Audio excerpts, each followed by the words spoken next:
l'occasion de la signature de la reconduction de la Convention Iroquois, souvent dénommée Iroquois II. Je vous rappellerai qu'Iroquois n'est pas un Indien, ça ne s'écrit pas pareil, mais c'est l'initiative de recherche pour l'optimisation acoustique aéronautique. La première convention avait été signée en 2005. Les différents interlocuteurs qui vont succéder vous expliqueront bien sûr beaucoup mieux que moi les jalons et objectifs de ce réseau. Je ne vais pas détailler le programme de la matinée, vous l'avez tous. Quelques petites précisions cependant. Entre le moment où il a été imprimé ce jour, Jean-Marc Thomas, le vice-président recherche et innovation de l'ADS, nous a rejoint et il représente par délégation Charles Champion, directeur technique d'Airbus SAS, qui est retenu à Toulouse. Nous retrouvons également à la table ronde qui clôturera cette matinée Pierre Guillon, directeur de l'Institut des sciences de l'ingénierie et des systèmes du CNRS. Il a pu s'y libérer et représentera donc le CNRS. Nous sommes dans la maison de l'aviation civile. C'est un peu un avion et ces systèmes sont aussi très sensibles aux perturbations électromagnétiques. Je vous demanderai donc de bien vouloir arrêter vos téléphones portables qui pourraient brouiller des micros, ceux des orateurs comme ceux qui seront dans la salle lors des questions tout à l'heure.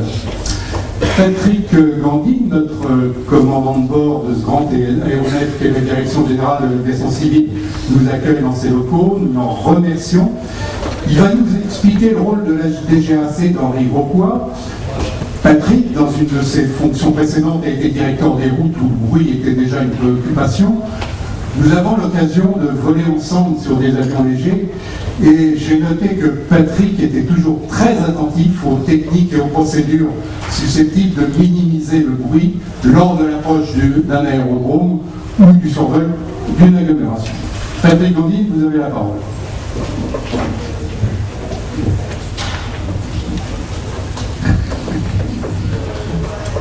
Merci beaucoup Thierry pour cet accueil chaleureux. Merci à tous d'être venus ici pour ce moment important qui est le renouvellement, mais aussi l'extension de cette convention Iroquois. Je ne sais pas si je vais vous parler du rôle de la DGAC dans l'Iroquois. En tout état de cause, c'est pas ce que j'avais prévu. J'ai plutôt envie de vous parler du bruit et de l'aviation et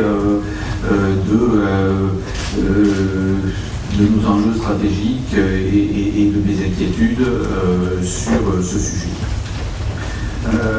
Tout d'abord,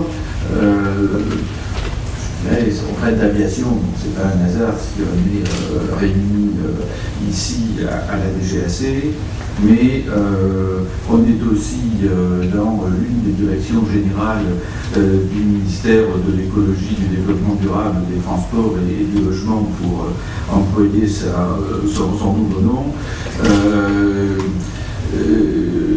Ministère qui est très attaché à la recherche en général, on fait un certain nombre d'efforts en la matière, et à la recherche aéronautique en particulier.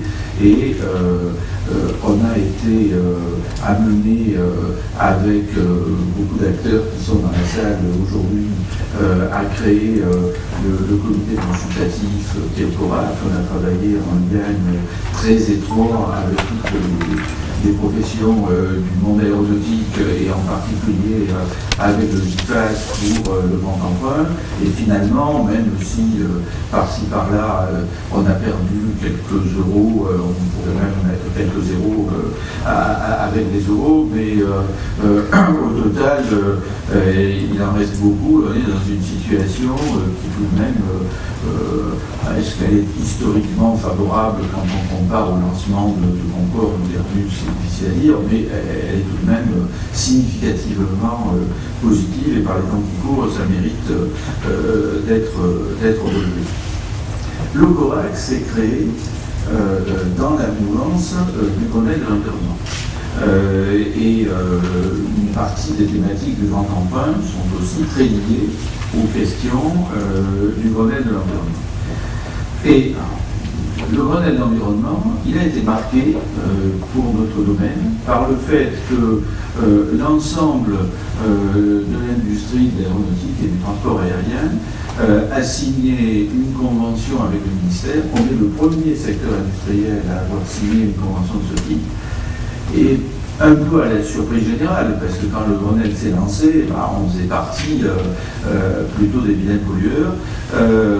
Cette affaire a été suffisamment forte et suffisamment crédible pour que nous n'ayons pas de comité de suivi comme ça a existé sur les autres secteurs. On nous a fait confiance, quand même à noter, et c'est d'autant plus à noter quand on voit d'où on venait en termes d'image, temps, bruit, pollution atmosphérique, etc. Et je crois que cette confiance a été méritée, parce que l'ensemble des acteurs concernés ont vraiment travaillé sur ces sujets. Ça n'a pas été une convention, et puis on verra bien en attendant la prochaine. Ça a été le lancement ou la poursuite d'un certain nombre d'actions importantes, parce que, je dirais, la mauvaise image qu'on a est en partie méritée si on juge par l'importance des efforts qui ont été faits dans ce domaine au cours des temps. Alors, les trois questions, c'était les émissions de CO2 et l'effet de serre, c'était la pollution atmosphérique et notamment les problèmes d'oxyde d'azote, et puis c'était le coût.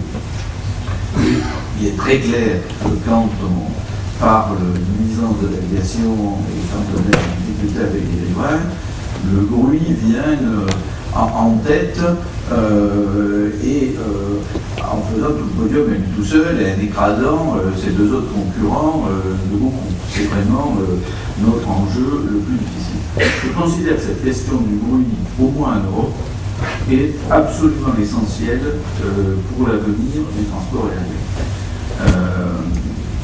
Nous avons déjà une histoire assez chargée, je la rappelle rapidement, je vais essayer de ne pas être trop long, mais c'est quand même important d'avoir en tête pour comprendre ce à quoi on est échappé, ce qui pourrait revenir si on ne faisait pas un certain nombre d'évolutions et pour illustrer ces questions.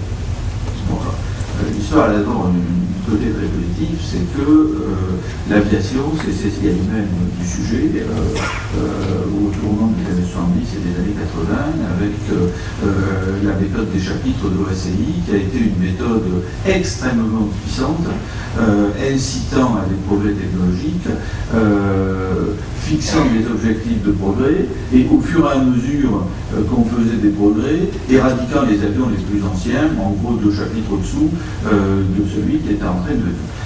Alors ça a été notamment tous les débats dans les années 90 sur l'éradication des chapitres 2, sur les schkits, etc.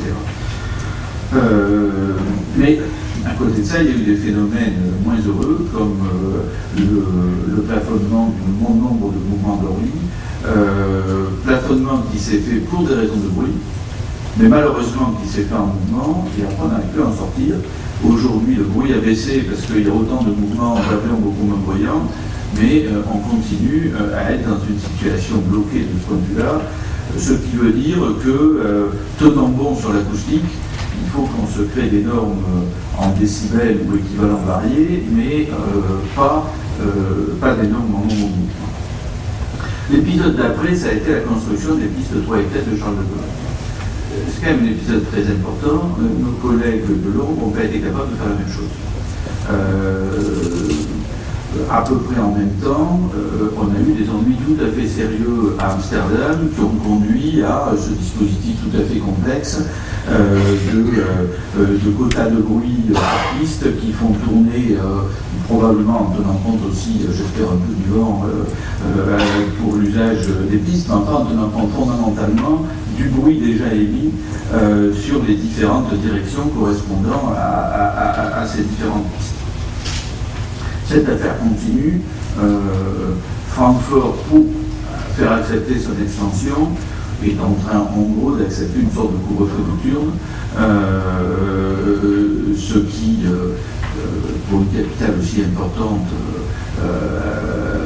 et probablement calamiteux, mais je suppose qu'ils n'ont pas fait ça de cœur et qu'ils n'ont pas le choix. Nous, on a réussi à trouver une solution médiane avec tout un cocktail de mesures. Il y a d'abord eu un engagement fort de ne pas dépasser le niveau de bruit qui préexistait à l'extension de Roissy. Et cet engagement a été tenu strictement jusqu'à aujourd'hui, donc une dizaine d'années après. Et c'est un enjeu très important. Les riverains ne sont pas très contents de ce qu'on fait autour. On a périodiquement des réclamations, mais finalement moins qu'aujourd'hui. Mais on tient bon sur cette ligne de crête qui est de dire on ne dépasse pas le niveau d'indice acoustique que nous avions en 1999. Bon, cet indice est surveillé par une autorité indépendante qui est l'EPUSA. C'est un travail qu'on fait assez sérieusement. Depuis, le trafic a augmenté de façon importante. Donc, le fait qu'on arrive à tenir cet indice veut dire qu'on a à peu près gagné le pari du fait que la croissance d'avions, du nombre d'avions, est plus lente que la décroissance du bruit unitaire de chacun des avions. Finalement, c'est ça qui est derrière. Bon, alors, autour de ça, on a créé donc cet indice acoustique. On a créé aussi des contraintes sur les trajectoires et sur les horaires en fonction du niveau de bruit des avions. On a par ailleurs fait des modulations de redevance, etc. Je n'entre pas là-dedans. On a créé un système de sanctions financières pour les compagnies qui ne respectaient pas ces contraintes de trajectoire ou d'horaire. Sanctions financières qui ont, à certains moments, été tout à fait importantes sur certaines compagnies. C'est l'origine de l'autorité indépendante de contrôle des nuisances, la NUSA. Et le point que je voulais rappeler, c'est que pendant 2 ou 3 ans, pas très longtemps, on a eu une allocation de l'énergie acoustique autorisée sur la plateforme entre les différentes compagnies aériennes. Parce qu'au début, évidemment, la première année, on était à l'indice 100. Et donc, pour la deuxième année, il y a une question essentielle qui se posait aux gens qui géraient ça dans moi, c'est est-ce qu'on va basculer au-dessus de 100 ou au-dessous de 100? Alors, on avait fortement intérêt à basculer au-dessous de 100. Et donc, c'est ça qui nous avait conduit, il y avait un décret, tout avait été fait en forme juridique. En plus, la compagnie qui a probablement eu les sanctions les plus importantes était British Airways. Inutile de vous dire qu'ils ont des avocats anglais qui ont commencé par essayer de ne pas payer et de démontrer l'illégalité du système avant finalement de se résoudre à payer. On a gagné. Donc, on est passé par cet épisode d'allocation du bruit par compagnie. Ce qui veut dire que les performances individuelles des avions devenaient pour l'entreprise une valeur d'exploitation. Et ça a amené d'ailleurs Air France à faire quelques choix en matière de flotte sur cette plateforme pour économiser un certain nombre de décibels. Probablement pas de décibels d'ailleurs, parce que ça devait être plutôt compté à l'énergie. J'ai plus le souvenir exact du dispositif qu'on avait mis en place. Le résultat a été un succès, et aujourd'hui, comme je vous le disais, de nombreuses années après le lancement de cette affaire, puisque ça doit faire une douzaine d'années, nous continuons à être du bon côté de l'indice 100 et même avec une certaine marge. Alors, l'avenir qui est devant nous, comme je vous ai dit, notre objectif, c'est de respecter notre indice acoustique. Bon, malheureusement, l'énergie acoustique totale émise dans la journée ou dans l'année, ce n'est qu'une façon très médiocre de décrire la gêne acoustique. Les riverains sont plus sensibles au bruit la nuit qu'au bruit de jour. Ils sont sensibles aux émergences qui, justement, sont d'autant plus importantes la nuit. Ils sont sensibles, comment dire, à à la qualité musicale des moteurs ou des émissions. On est tous convaincus que les turboprops, ça fait moins de bruit que les réacteurs, sauf qu'il semble que le bruit soit plus désagréable. Enfin, et c'est pas évident parce que ça apparaît pas de façon évidente dans nos indices pondérés ou des choses comme ça. Il me paraît clair qu'on est loin d'avoir fait le tour des déterminants de la gêne acoustique et qu'il y aura sûrement encore des travaux à faire là-dessus.